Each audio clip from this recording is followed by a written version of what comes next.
gente, tudo bem? Hoje eu trouxe para vocês O Assassinato de Roger Ackroyd. Ele foi publicado em 1926 e, assim como o outro livro, Os Quatro Grandes, ele também foi publicado aos poucos, por capítulos. Agatha publicou ele num jornal em 54 capítulos, de julho até setembro de 1925. E aí, no ano seguinte, ele foi publicado pela editora HarperCollins. Essa minha edição é do Círculo do Livro, ela é uma edição bem antiga, até a minha assinatura aqui, ela ainda era de solteira, né? E em 2013, a Associação Britânica de Romances de Ficção Criminal elegeu esse livro como o melhor romance policial dos últimos tempos. Um pouco atrasado, né? Até porque essa história já tinha mais de 80 anos. E um fato curioso é que Agatha participava de um clube de detetives e os seus integrantes não gostaram nem um pouquinho quando a história foi publicada, porque Agatha burlou as regras de como escrever um livro, um romance policial. Mas olha, ele é considerado um dos melhores da autora, ele tá lá no top 5. Tem gente ainda que diz que ele é o primeiro da lista com o desfecho mais surpreendente que poderia existir. Então, se você quer ser surpreendido por essa escritora maravilhosa, fica aí uma dica de leitura. E outra dica, né, é o filme que foi feito então com aquele ator maravilhoso, David Suchet, e só que no filme aparece o Inspetor Japp, quando na verdade é o Inspetor Hagel que aparece aqui nessa história. Então tem algumas mudanças, algumas modificações, mas o assassino permanece o mesmo. Então, se você não tem acesso à obra e se você se interessou por essa história, quiser conferir, abre os cards aqui embaixo, porque eu vou deixar o link de acesso ao filme do YouTube. Em 1928, a história foi levada aos palcos de Londres com o título Álibi. Agatha não gostou muito dessas mudanças, teve aí um pouquinho de incomodação, mas ela foi super elogiada pela sua montagem, né? Em 1938, Agatha deu uma entrevista dizendo que este caso tinha sido o preferido de Hercule Poirot, que ele estava aposentado plantando abobrinhas quando ele é chamado novamente à ativa, né? Então, na visão da nossa escritora, Hercule Poirot também gostou muito dessa história. Top 5, viu, gente? Vamos então agora de fato ao enredo para saber o que foi que aconteceu nessa história. Tudo começa numa pacata cidade no interior da Inglaterra, onde todos os nossos personagens estão reunidos, inclusive Hercule Poirot, que tinha se aposentado e estava plantando abobrinhas. Hercule Poirot é vizinho do médico daquela comunidade, né, Dr. Sharper, e ele mora junto com a sua irmã. Ela se interessa muito pelas coisas que acontecem ali, então sempre bisbilhotando e fofocando sobre os seus vizinhos e pela comunidade em geral. E a história já começa com Miss Ferrars morrendo. Ela comete o suicídio no dia 16 de setembro, na noite de quinta-feira. Ou seja, Miss Ferrars já tinha matado seu esposo há 1 ano atrás. O médico disse que não, que ele morreu de gastrite aguda, mas nada tirava da cabeça da sua irmã que Miss Ferrars tinha envenenado o marido com arsênico. E o objetivo disso era, claro, casar com quem? Com o senhor Roger Ackroyd. O fato que depois da morte do seu marido, os dois realmente começam a sair juntos, a fazer passeios, estão se entrosando, se dando muito bem. E o boato é que quando passar o período do luto, a senhora Ferrars vai se casar com o senhor Rogers, que é um milionário, dono de uma indústria muito famosa naquela região. Ela chama o Sr. Rogers para uma conversa, ela diz que está sendo chantageada e que é melhor eles terminarem a relação, porque ela não quer falatórios, ela não quer que venha à tona esse caso. Depois que o Sr. Rogers vai embora, ela escreve uma carta contando para ele quem é que faz a chantagem e dizendo que vai tirar a sua própria vida, porque ela não tem mais condições de continuar com aquela pressão. E ela toma vários comprimidos de Veronal, que eram remédios que ela tomava regularmente para poder dormir melhor, só que ela junta vários comprimidos e toma todos de uma vez. E ela acaba então morrendo. Quando o corpo é descoberto, telefonam para o Sr. Rogers contando o que foi que aconteceu. Ele fica arrasado e ele ainda não recebeu a carta que ela postou, porque ela escreveu uma carta contando tudo para ele. Só que até então ele não sabe, ele ainda não recebeu a carta e não conhece o seu conteúdo. Então ele chama o Dr. Sharper para um jantar. Naquela noite será um jantar festivo, comemorativo, onde será anunciado o noivado do seu enteado, que é o Ralph, o seu herdeiro, com a Flora, que é a sua sobrinha. Encontram-se à mesa do jantar a mãe da Flora, cunhada do Sr. Roger, o Sr. Roger, a Flora, que vai casar com seu enteado, o Ralph, que é o enteado, o seu secretário, o Major e o Dr. Sharper.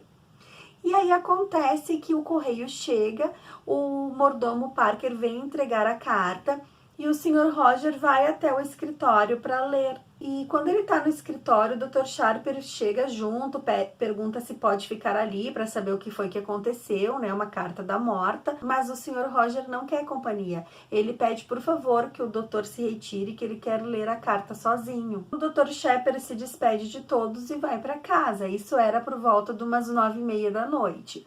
Lá pelas umas 10h15, 10h20, ele recebe um telefonema do mordomo dizendo que o seu patrão está morto, que foi esfaqueado com uma adaga tunisiana que tinha lá na coleção do Sr. Rogers, que o doutor possa ir imediatamente para lá para a gente ver o que tem que fazer. E o médico pega a sua maleta e corre para casa do Sr. Rogers, só que quando chega lá já é tarde demais, o homem foi esfaqueado e de fato já está morto. E a Agatha coloca aqui, então, nas páginas, a planta do escritório do Sr. Rogers, né? Para que o leitor possa identificar, então, os móveis e a disposição da planta desse escritório, né? E logo vem a pergunta, quem lucraria com a morte do Sr. Rogers? E a gente vai ver que todas as suspeitas vão cair em cima do Ralph, que é o seu enteado. Porque o Sr. Rogers, ele pega e distribui um pouco de dinheiro para Flora, um pouco de dinheiro para o seu secretário, também para sua cunhada, mas o montante, o grosso da fortuna, fica para o seu enteado. E na manhã seguinte, a polícia vai atrás do enteado, só que ele sumiu. E se não bastasse ainda o rapaz ter sumido, a gente vai descobrir outras coisas. A gente vai descobrir que ele não poderia se casar com a Flora, porque ele já era casado com a empregada da casa que tinha sido demitida naquela tarde. E além disso tudo, na noite seguinte, o mordomo, o Sr. Parker, também vai morrer. Então, olha que confusão que a Agatha montou, né?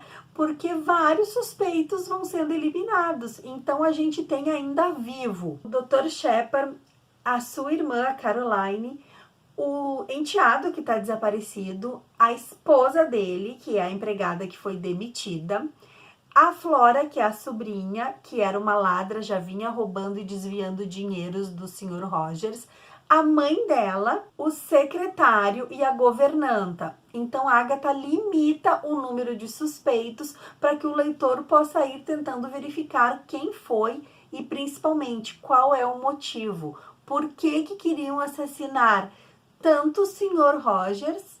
E será que os outros crimes também não? O Sr. Parker? A Miss Ferrers? O esposo da Miss Ferrers?